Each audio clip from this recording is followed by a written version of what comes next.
qui est quelque chose, je l'ai partagé sur Facebook un peu, puis tout ça.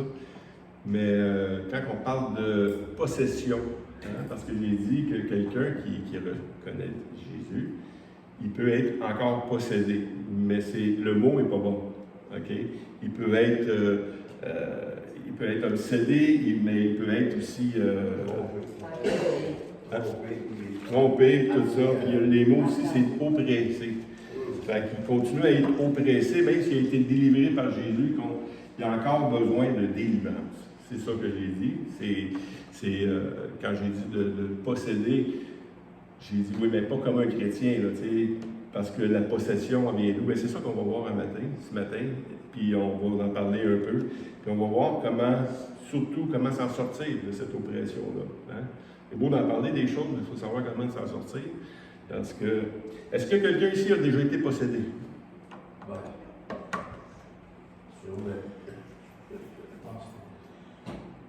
Tout le monde dit non? Pas sûr? Est-ce qu'il y en a qui sont pas sûrs? Comme si on parle de posséder, comme tu vois à la Bien, ça dépend de la définition qu'on donne de possession. Hein? C'est ça.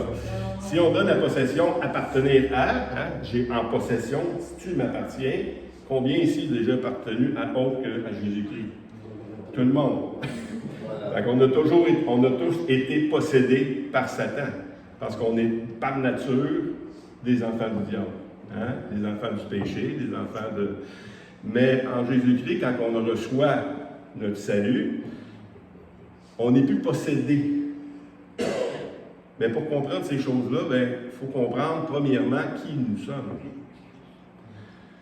Dans le premier verset, dans 1 Thessaloniciens 5, 23 à 24, il dit que le Dieu de paix vous sanctifie lui-même tout entier et que tout votre être, l'esprit, l'âme et le corps soient irréprochables lors de l'avènement de notre Seigneur Jésus. C'est lui, celui qui vous a appelé, est fidèle et c'est lui qui le fera. Un passage très important pour comprendre ce qui suit. Hein? Que le Dieu de paix, il vous sanctifie, c'est lui qui le fait, puis il finit avec c'est lui qui va le faire. OK? Fait qu'il va vous sanctifier corps, âme et esprit, les trois. Mais quand on est sauvé, c'est quelle partie qui est sauvée au début? Avant qu'on soit au ciel. L'esprit. C'est l'esprit. L'âme, lui, c'est autre chose. L'âme, c'est ce qu'on va voir. L'âme, l'esprit, lui, il a besoin d'être régénéré. Mais on va voir ici dans Hébreux 4.12. Parce que c'est difficile. Il y en a qui disent âme, il y en a qui disent esprit, mais c'est difficile de faire la distinction. Il y a seulement que la parole de Dieu qui peut le faire. Car la parole de Dieu est vivante et efficace, plus tranchante qu'une épée quelconque à deux tranchants, pénétrant jusqu'à partager âme et esprit. Ça veut dire, elle est tellement tranchante qu'elle peut trancher ce que nous, on n'est pas capable de trancher. OK? Elle peut trancher les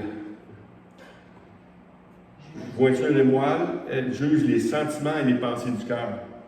Elle juge les pensées et les sentiments du cœur. C'est même dur à savoir si c'est-tu Dieu, c'est moi, c'est quoi. Oui, qu'est-ce qui était, je trouve très intéressant là-dedans, quand il dit double tranchant, même en rentrant, puis même en sortant. C'est ça. La parole de Dieu, elle a son effet, fait que c'est ça.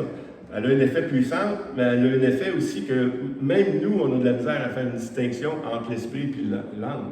Hein? Même le Dr. Jabala, à un moment donné, à l'université, il disait, il y a beaucoup de chrétiens qui se mêlent là-dedans, puis c'est normal parce que même dans la Bible, on prend souvent le même mot pour âme et esprit. Fait que c'est de quoi qu'il parle. Parle-tu de l'âme, on parle de l'esprit. Quand tu vas dans les langues originales, le grec ou l'hébreu, peu importe, c'est dur, c'est compliqué de faire la distinction, mais on peut, comme la Trinité, qui n'est pas explicable, on prend quand même des exemples pour l'expliquer. Fait que si ce n'est pas exactement la manière que vous l'avez appris, on va quand même voir l'esprit de l'homme. Lui, il doit être régénéré par l'œuvre accomplie de Jésus-Christ. Et nous devenons une nouvelle créature. L'esprit, c'est la partie de l'être humain qui est régénérée, qui est complètement changée. C'est plus le même, c'est pas le même corps. Le cœur, c'est régénéré. Hein, la parole de Dieu nous dit dans 1 Pierre 1.3, Béni soit Dieu, le Père de notre Seigneur Jésus, qui, selon la grande miséricorde, nous a régénérés pour une espérance vivante par la résurrection de Jésus-Christ d'entre les morts. C'est la partie de nous qui est sauvée, et elle est sauvée parfaitement. Jésus est venu nous sauver corps, âme et esprit, mais d'ici au moment où on soit parfait, hein, on l'a dit, Stéphane l'a dit ce matin, personne n'est parfait. Il y a notre chair qui est là. Il y a notre âme qui est pas. Puis l'âme, elle doit être transformée.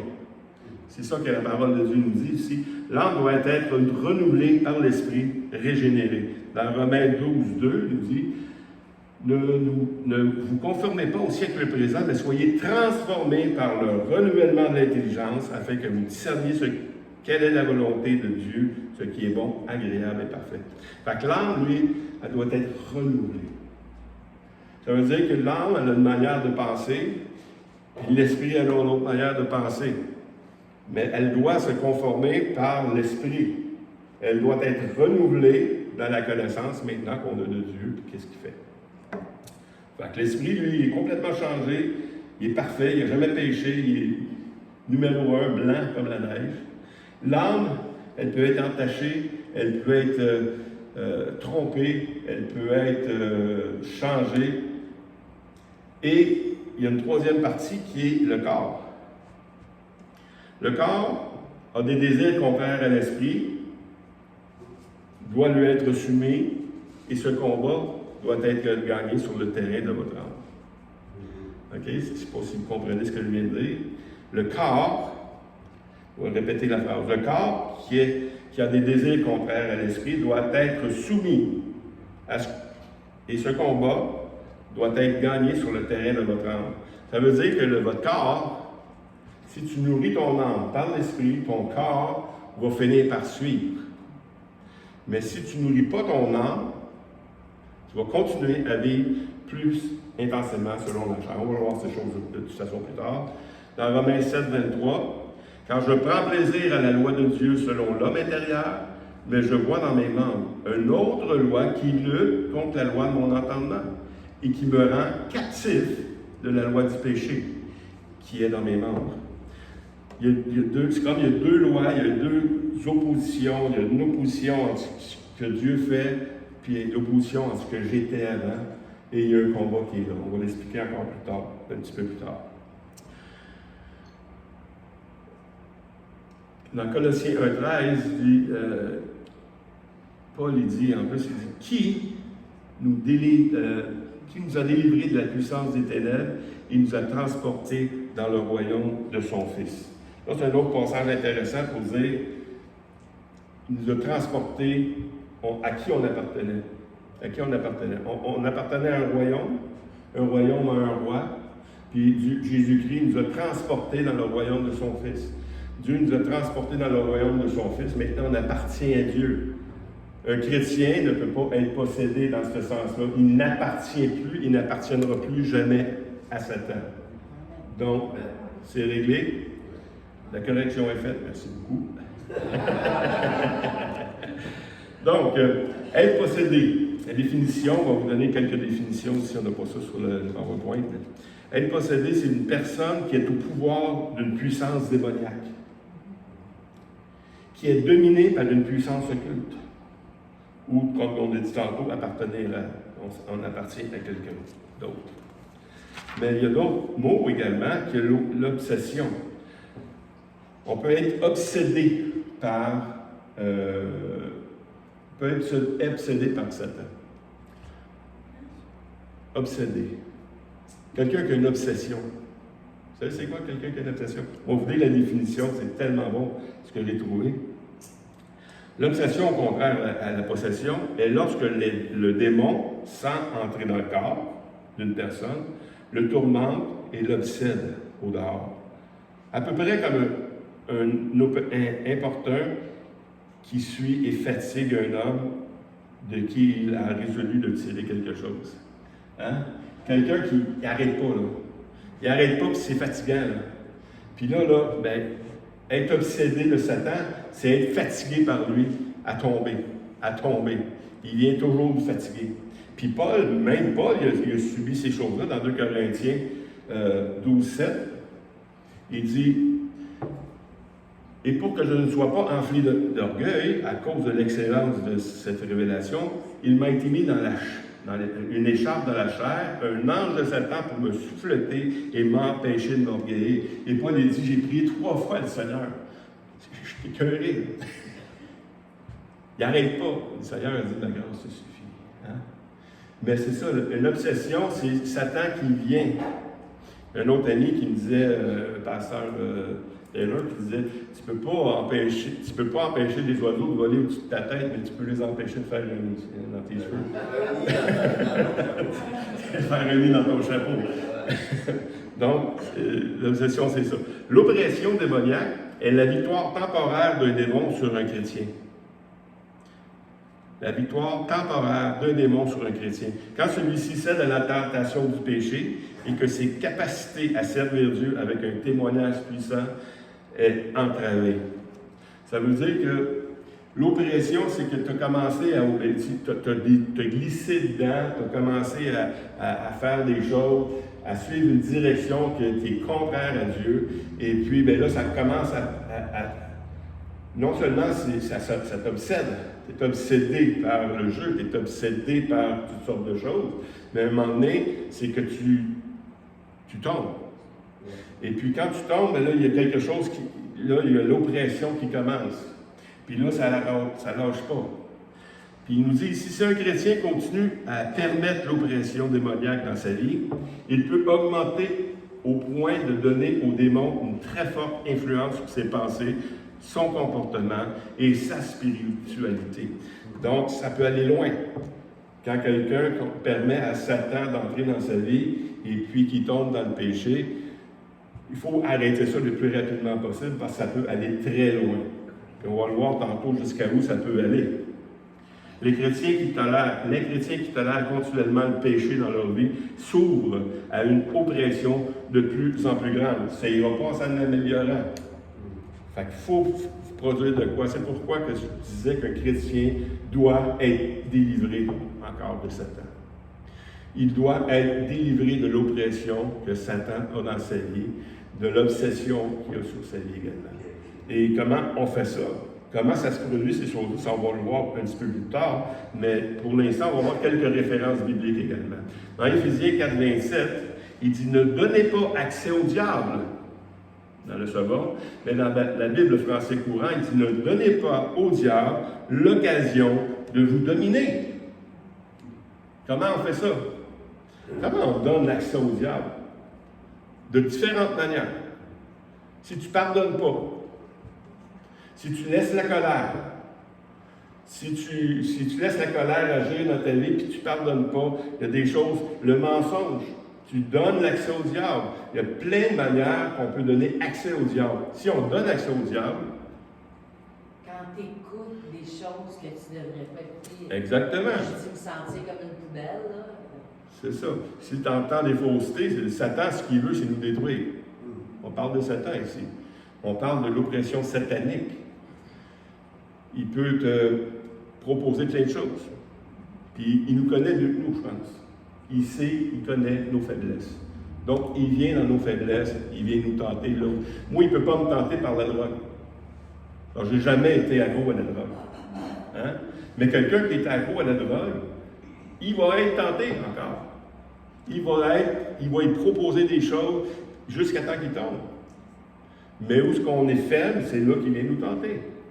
Donc, donnez pas accès au diable. Dans Éphésiens 6,12, car nous n'avons pas lutté contre la chair et le sang, mais contre les dominations, contre les autorités, contre les princes de ce monde des ténèbres, contre les esprits méchants dans les lieux célestes. C'est là que Paul dit qu'on doit s'équiper parce qu'on a lutté contre ces choses-là. Oui, on a lutté contre notre chair, parce que notre chair, on va le voir un petit peu plus tard, notre chair a produit des choses encore. Mais Satan produit encore des choses, même en étant sauvé. Dans Romains 6,16, ne saviez-vous pas qu'en vous livrant à quelqu'un comme esclave pour lui obéir, vous êtes esclave de celui à qui vous obéissez, soit du péché qui conduit à la mort, soit de l'obéissance qui conduit à la justice. Donc, on doit faire attention. Quand un chrétien va trop loin dans l'impudicité, par exemple, dans 1 Corinthiens 5, 1 et 5, on entendait généralement qu'il y a parmi vous de l'impudicité. Une impudicité telle qu'il ne se rencontre même pas chez les païens. Il y a des chrétiens qui font des choses que même les païens ne font pas. Il y a un style de vie que même les païens ils ont décidé, puis condamnent, comme Stéphane dit, ils ont décidé, eux, en tant que de païens, de ne plus faire, puis il y a des chrétiens qui vont là. Une impudicité, c'est que non seulement tu le fais en secret, mais tu le fais devant tout le monde. OK? C'est au point que l'un de vous, à la femme de son père, qu'un tel homme soit livré à Satan pour la destruction de la chair, afin que l'esprit soit sauvé au jour du Seigneur Jésus. C'est un autre, la suite est aussi importante, c'est que Paul dit qu'on peut livrer un homme à Satan.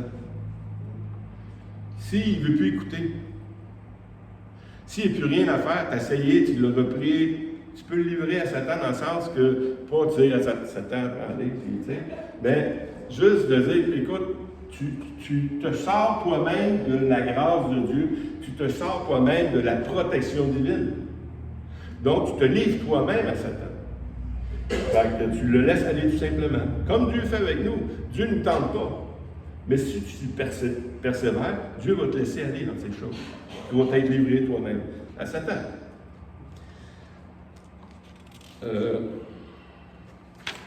Job également dit...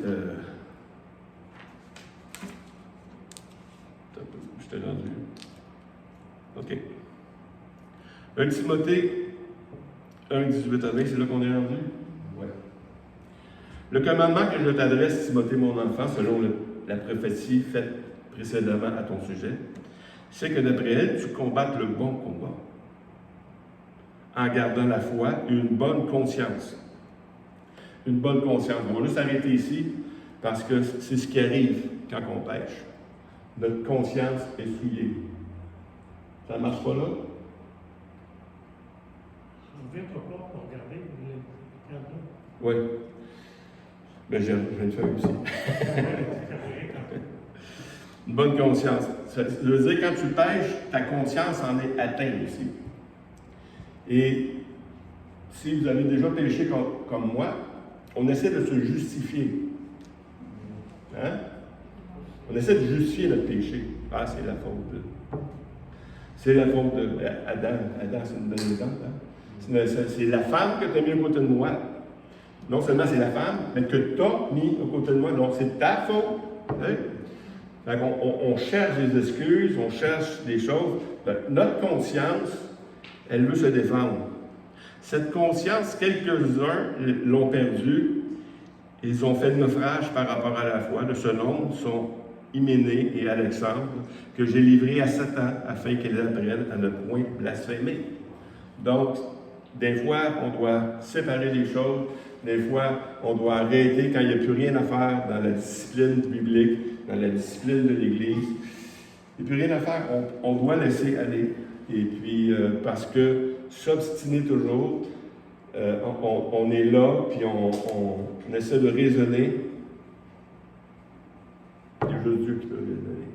Le Saint-Esprit doit venir, puis nous convaincre du péché. Nous convaincre de la laideur du péché. Parce que souvent, on l'aime, le péché. On veut. Ça vient répondre à nos besoins. Hein? C'est pas vrai? Il est alléchant, le péché. Il est alléchant, le péché. Non, c'est ça. C'est facile. Ouais. Est-ce que quelqu'un ici est tenté d'avoir un tas de fumier? Si tu n'as pas un jardin, là, t'en veux pas.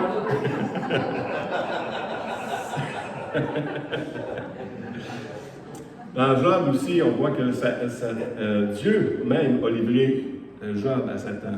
Dans Job 1,12, il dit « L'Éternel dit à Satan, Dieu, voici tout ce qui lui appartient, je te le livre, seulement ne porte pas la main sur lui. » Et Satan se retira devant la face de Dieu.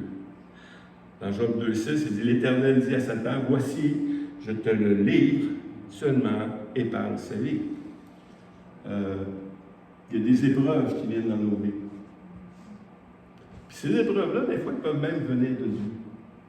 C'est pas que Dieu nous tente, c'est que Dieu cherche des hommes et des femmes qui veulent lui obéir.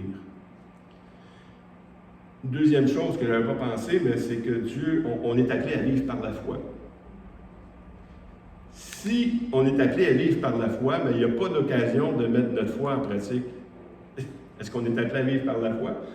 Ou juste on est sauvé, puis on continue à vivre, puis on n'a pas à développer notre foi? Non, non. On est appelé à vivre par la foi. Donc, les épreuves vont venir. Et ces épreuves-là sont permis de Dieu des fois pour nous éprouver, pour savoir vraiment. Pas pour lui, parce que lui, c'est tout, mais pour nous. Est-ce qu'on est convaincu qu'on lui appartient? Mais des fois, l'épreuve fait en sorte que ça te convainc. Oui, si Dieu n'était pas dans ma vie, ça ne marcherait pas. 1 Corinthiens 10, 19 à 22. Que dis-je donc que les viandes sacrifiées aux idoles est quelque chose ou qu'un idole est quelque chose? Nullement. Je dis que ce qu'on sacrifie, on le sacrifie à des démons et non à Dieu. Or, je ne veux pas que vous soyez en communion avec les démons. Vous ne pouvez boire la coupe du Seigneur et la coupe des démons. Vous ne pouvez participer à la table du Seigneur et à la table des démons. Voulons-nous provoquer la jalousie du Seigneur? Sommes-nous plus forts que lui? Hein? C'est que nos idoles dans nos vies, c'est ça. Quand on appartient au Seigneur, on est même des fabricants d'idoles, puis on veut s'appuyer sur ces idoles-là. Ici, il me parle de viande sacrifiée aux idoles. C'est la meilleure, c'est de la viande qu'on achetait au marché, qui était sacrifiée aux idoles. Mais on veut se nourrir, on va acheter de la viande. En même temps, Paul nous dit, tu ne peux pas faire ça. Et il nous dit dans Matthieu 6, 24, il dit, nul ne peut servir deux maîtres, car ou il haïra l'un et aimera l'autre, ou il s'attachera à l'un et méprisera l'autre. Vous ne pouvez servir Dieu et Mammon. Si c'est l'argent, si c'est le travail, si c'est le sexe, si c'est peu importe. Par rapport à la livrée à Satan, Oui. je ne sais pas si tu l'as dit, c'est des gros sujets, il n'y a pas quelque chose qui me passe par la tête, mais c'est livré à Satan afin qu'il soit sauvé au jour du jugement. Oui, c'est ça le but. Afin qu'il soit sauvé. Qu'il soit sauvé. Oui, c'est ça, il est vrai à Satan, mais pour qu'il apprenne à ne pas blasphémer, pour qu'il apprenne pour qu'il soit sauvé lors de l'événement. C'est pour une leçon. C'est que si tu ne pognes pas le fond du baril, tu t'en sortiras jamais. C'est un peu comme la discipline de l'Église n'a pas fonctionné. C'est ça. Ben Dieu, c'est comme s'il exerce sa discipline d'une autre façon. Il va aller faire n'importe quand, bien comme il faut. Peut-être qu'il va revenir, mais c'est comme un jugement déjà à l'avance pour discipliner. C'est ça. Afin qu'il soit sauvé. Afin qu'il soit sauvé. Okay. Il y en a qui passent 40 jours dans le désert, il y en a d'autres qui font d'autres choses. Fait que c'est ça l'affaire. C'est qu'on est livré à nous-mêmes, on est livré afin qu'on touche vraiment, puis qu'on sente vraiment notre misère. Au Québec, c'est dur de croire en Dieu parce que nos besoins, c'est quoi nos besoins? Hein, j'en parlais avec Claude cette semaine, il dit un pauvre au Québec, comparativement à un pauvre en Afrique, hein? Il est riche. Ça ne se compare pas. Même un pauvre au Québec, il est riche. Il est riche dans le sens, non, il n'est pas dans l'abondance, je ne veux pas dire ça non plus. Mais c'est quelqu'un qui peut manger. Il y a un toit, il y a des vêtements, il y a le dentiste payé, il y a toutes ces choses-là. Donc, les besoins chez le Québécois, mais celui-là qui n'a pas de médecin, puis qui doit être guéri, lui, il va crier à Dieu. Lui, il va crier à Dieu.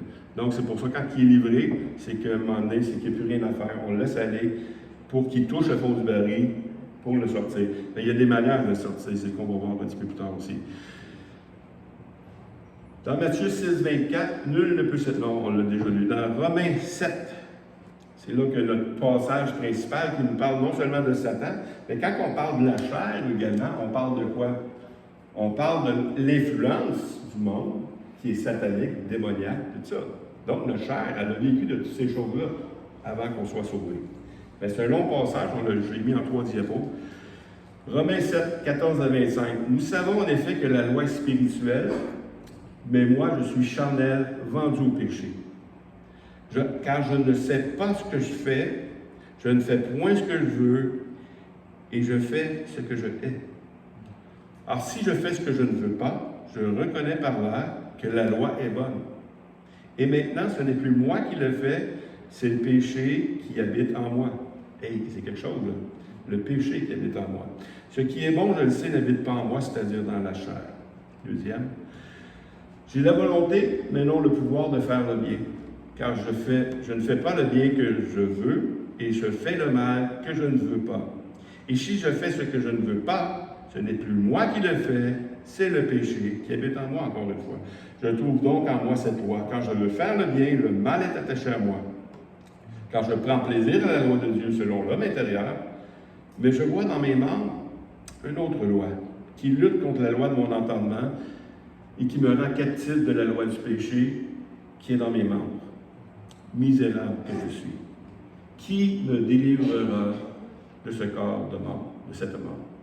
Grâce soit rendue à Dieu par Jésus-Christ notre Seigneur, et si donc moi-même, je suis par l'entendement esclave de la loi de Dieu, et je suis par la chair esclave de la loi du péché. Cette manière de vivre et ce combat qui est dans nos vies, il est réel. Il est important de savoir comment combattre ce combat-là. Puis il y en a ici qui disent à propos de ce passage-là que non, ça c'est Paul qui parle avant sa conversion. Mais non, Paul parle pendant qu'il était converti. Pourquoi? Parce que il dit tout simplement que selon l'homme intérieur, je prends plaisir à la loi de Dieu. C'est seulement un chrétien qui peut faire ça. Moi, avant d'être sauvé, là, je ne prenais pas plaisir à la loi de Dieu. Je prenais plaisir à toutes les autres choses. Mais un coup que je suis né de nouveau, il y a cette loi-là qui vient dans ma vie, il y a mon ancienne nature qui est là, qui veut vivre d'une manière, puis il y a ma nouvelle nature qui est là, puis qui veut vivre de la manière de Dieu. Puis là, je suis en bataille, en combat. En combat, puis je dois combattre le bon combat. Je dois assujettir ma chair pour faire ces choses-là.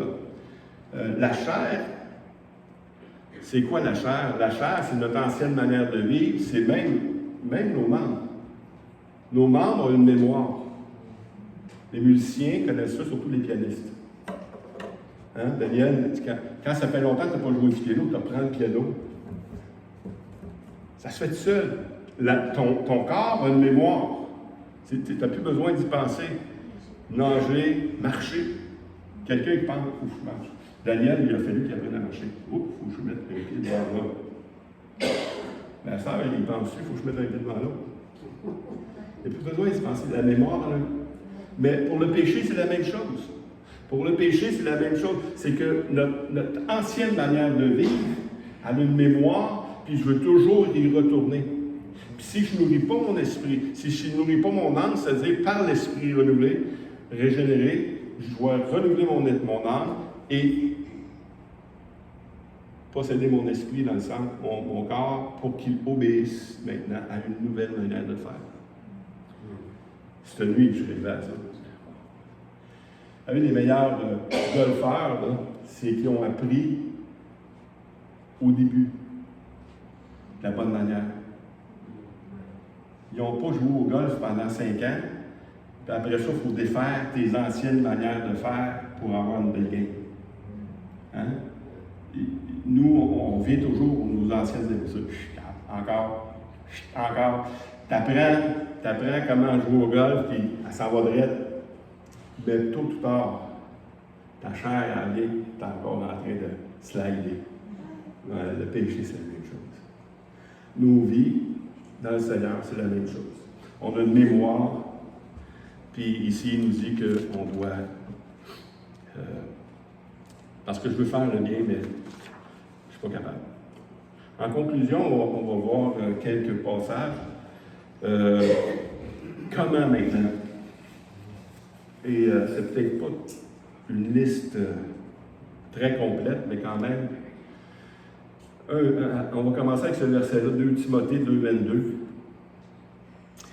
Il dit, fuis les passions de la jeunesse et recherche la justice, la foi, la charité, la paix avec ceux qui invoquent le Seigneur d'un cœur pur. Il y a deux choses là-dedans. Fuis la passion de la jeunesse. Fuis la passion de la jeunesse. C'est que tu avais des passions avant, quand tu étais jeune. Mais maintenant, en tant qu'enfant de Dieu, c'est plus ça. Mais tes passions, ils viennent te chercher pareil. Tu as le goût encore. Tu sais?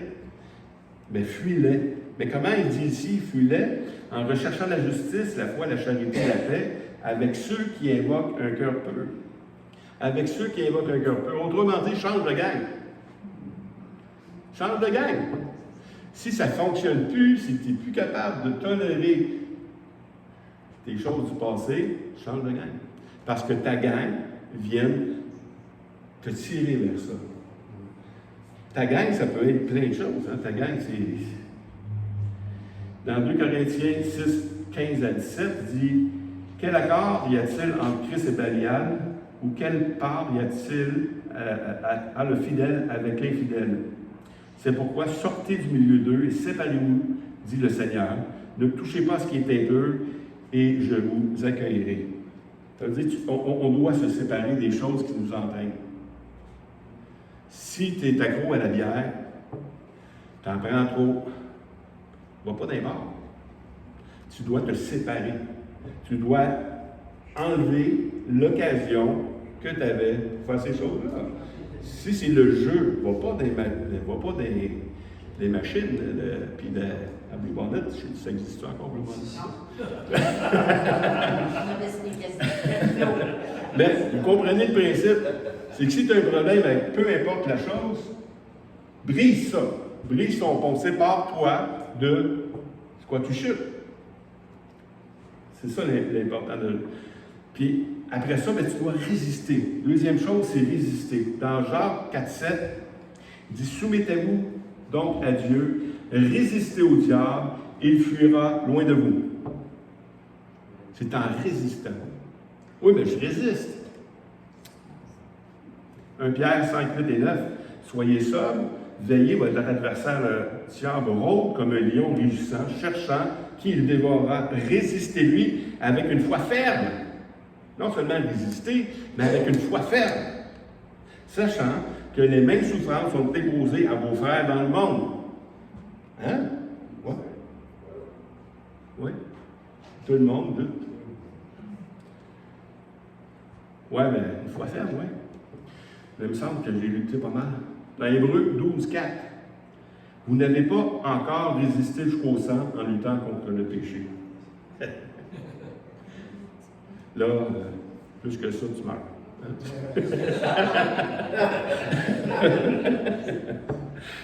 Donc, on a à résister. Mais résister comment? Ben, résister de différentes manières. On a vu ici que, en te tenant avec ceux qui ont un cœur pur, dans ta communion avec un autre, sois accompagné par quelqu'un de fort, par quelqu'un qui est capable de te donner des bons conseils.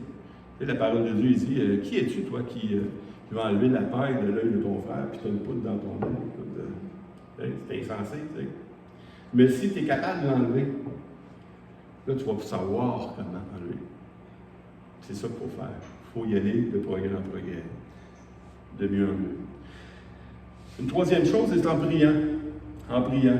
Dans Matthieu 6, 13, il dit « Ne nous induis pas en tentation, mais délivre-nous du malin. » Délivre-nous du malin. Est-ce que c'est une prière qu'on va arrêter de prier, ça, parce qu'on est sauvé? Non. On doit être délivré du malin, car c'est à toi qu'appartiennent dans les siècles le règne, la puissance, la gloire. Amen. C'est lui qui va le faire. On l'a lu au début, c'est lui qui va le faire. Il va nous délivrer du malin en priant, en se remettant à lui. Une autre manière, c'est en augmentant la foi. Dans Éphésiens 6,16, prenez par-dessus tout cela le bouclier de la foi avec lequel vous pourrez éteindre tous les traits enflammés du malin. Donc, on a des outils pour résister au diable. Puis, une de ces outils-là, c'est le bouclier de la foi. La foi, c'est notre espérance en Dieu, c'est notre confiance dans ce que le Seigneur a promis, il va l'accomplir. La foi, on peut le développer, puis je ne vais pas parler trop de la foi aujourd'hui, mais ici, il dit, le bouclier de la foi, c'est qui je suis? Est-ce que je suis vraiment ça? Je l'ai déjà dit, mais une manière de résister le péché, c'est de se rappeler qui nous sommes en Jésus-Christ. Puis le croire. Le croire. Dans 1 Jean 5,4, parce que tout ce qui est né de Dieu triomphe du monde, et la victoire qui triomphe du monde, c'est notre foi. Notre foi. Oui, mais ça ne marche pas encore. Mais la foi doit... On ce petit point-là sur la foi. Oui. Parce que la foi vient de ce qu'on entend vient de la parole de Dieu. C'est ça. La foi, c'est dire les choses comme Dieu les dit et les croire, dans le sens de tu es confronté à une situation, puis là, tu te ressaisis, tu dis, ouais, mais attends un peu, ce que Dieu dit, lui, c'est ça.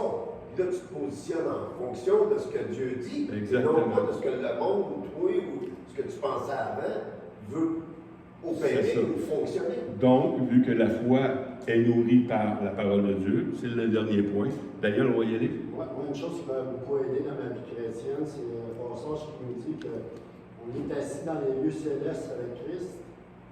Et quand ça m'a été révélé, je sais déjà que je suis déjà là, par la foi. Et ça m'a aidé beaucoup à combattre les choses négatives de ma vie spirituelle. Ouais. Ça a augmenté ma foi à un niveau supérieur. Ouais. On doit grandir dans cette foi-là. On doit grandir dans la foi du Seigneur. Parce que si on pêche, c'est qu'on traite Dieu de menteur.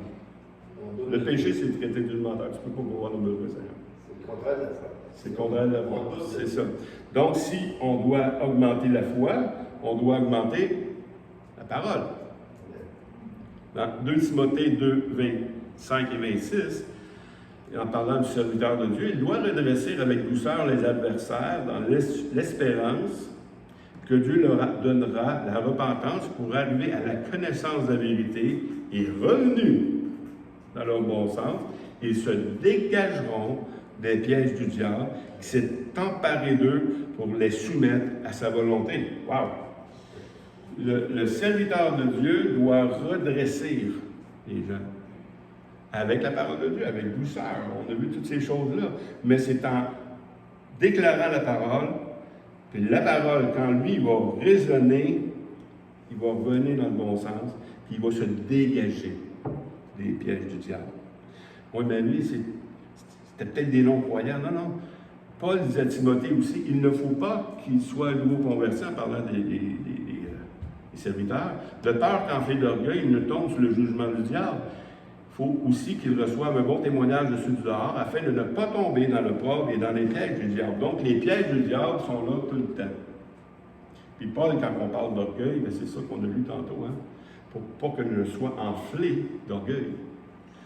Un ange de Satan. Donc c'est ça. On a des pièges, on a des moyens de s'en sortir. Et Paul, il nous dit dans Galates 5,16, je dis donc, marchez selon l'esprit, et vous n'accomplirez pas les désirs de la chair. C'est une phrase très simple. Pas facile, mais simple. Marchez selon l'esprit, et vous n'accomplirez pas les désirs de la chair. Oui, mais... Oui. Et le dernier verset, c'est vous, petits enfants, vous êtes de Dieu, et vous les avez vaincus parce que celui qui est en vous est plus grand que celui qui est dans le monde. C'est lui. C'est lui qui va nous aider. C'est lui qui va nous convaincre. C'est lui qui va tout faire en nous. Si tu es vraiment un enfant de Dieu, le péché va t'affecter. Le péché, il va t'attrister. Le péché va produire quelque chose, il va commencer à te détruire de l'intérieur. Ça, c'est la bonne nouvelle. Parce que si ça ne fait pas ça, c'est que tu n'es pas un chrétien. Si ça fait ça, c'est que tu es attristé parce que tu vis par des choses, puis que c'est que tu es vraiment un chrétien. Mais celui qui est en toi est plus grand que celui qui est dans le monde. Puis, comme le premier passage, on va juste relire le premier passage, le premier verset. Non, pas celui-là, mais...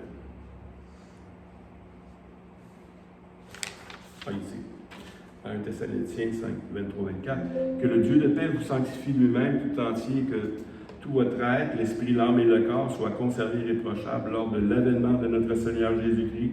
C'est celui qui vous a appelé. Celui qui vous a appelé est fidèle. Et c'est lui qui le fera. Amen. Donc, on doit compter sur le Seigneur. On doit compter les uns sur les autres. Mais en même temps, on ne peut pas dire, on va rester dans mon péché, puis si le Seigneur, s'il veut que je change, il va me changer. Ça ne se dit pas ça. Seuls les imbéciles peuvent dire ça, des choses comme ça. Parce que c'est le Seigneur, il travaille avec nous. Le Seigneur, il veut notre obéissance. Le Seigneur veut nous éprouver. Puis nous, on doit lui être soumis, marcher humblement avec Dieu. Puis le Seigneur, il veut notre joie. Puis à la fin, et ce qui est merveilleux, c'est qu'on va avoir la victoire. Parce qu'il s'en vient chercher une église irréprochable. Comme âme, corps, âme et esprit. Et c'est son travail. Et nous sommes des chrétiens qui doivent y obéir. Et merci Seigneur. Merci Seigneur pour tout ce que tu fais dans nos vies. Tu nous as pris, on était ennemis de toi. Et tu es mort à cause de nos péchés, Seigneur.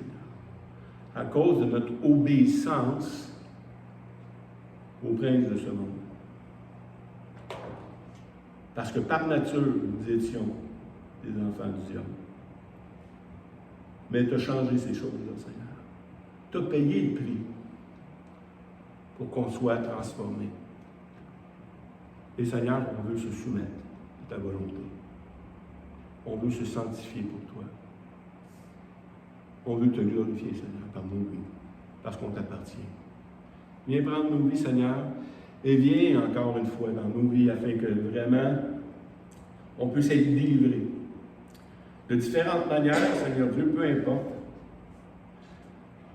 la délivrance qu'on a besoin, toi tu peux le faire, tu peux l'accomplir. Et tu peux nous montrer également, en tant qu'équipe, en tant qu'Église, en tant que famille, comment régler ce problème, Seigneur. Afin qu'on puisse être joyeux, on puisse être dans la victoire, mais jamais sans penser que ça vient de nous, parce que c'est toi qui le produis en nous. Merci, Seigneur. Encore une fois, bénis ton Église et donne-nous de